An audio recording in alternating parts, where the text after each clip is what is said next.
The magic calabash. Once upon a time, in a small village nestled at the edge of a vast jungle, there lived a young girl named Amina. She was kind-hearted and known throughout the village for her generosity.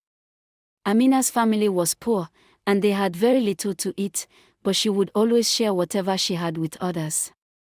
She believed that kindness would bring abundance to her life, even though she often went without. One day, while gathering firewood in the jungle, Amina stumbled upon an old, weathered calabash hidden beneath a large tree.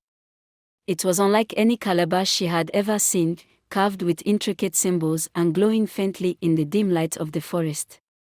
Curious, Amina picked it up, and as her fingers brushed against the surface, a soft voice echoed in her mind. "Take me home, and I will grant your heart's desire." Amina, startled but intrigued, took the calabash back to her modest home. She placed it on her small wooden table and stared at it, unsure of what to make of the voice she had heard. That night, as Amina prepared to go to bed, she remembered the calabash and decided to speak to it. "If you can grant my heart's desire," she whispered, "I ask for enough food to feed my family and the entire village." As soon as the words left her lips, the calabash began to tremble, and with a soft, magical hum, it opened. Inside, there was a shimmering, golden light, and to Amina's astonishment, the calabash was filled with food, fruit, grains, vegetables, and meat, enough to feed everyone in the village. Magic calabash. Amina's was overjoyed and quickly rushed to share the food with her neighbors. The village was in awe, and they praised Amina for her generosity. The elders, wise in their years, warned her, "Be careful, Amina.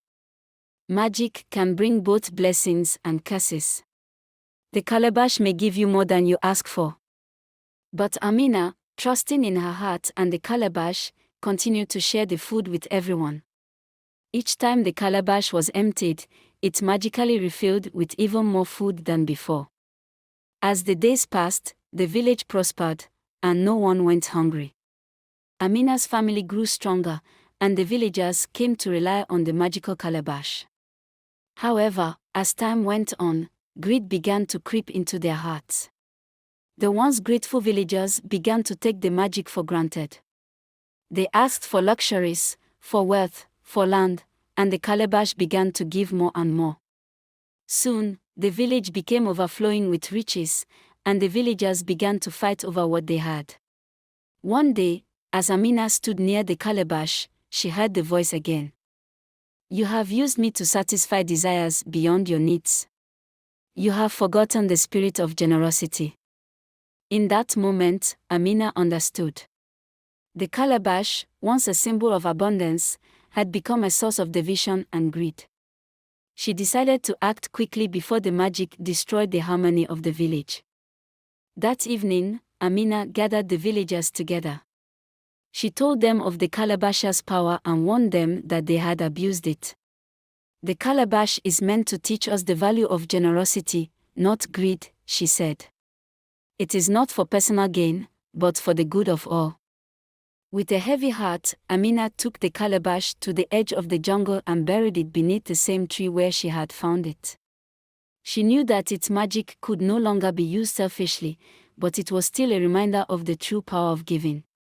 Years passed, and the village thrived, but now it thrived not on magic, but on hard work, cooperation, and kindness. Amina's family became prosperous, but they never forgot the lesson that the calabash had taught them. And though the magic calabash was never seen again, the villagers always remembered that the true magic lay not in the things they could take, but in the kindness they could give.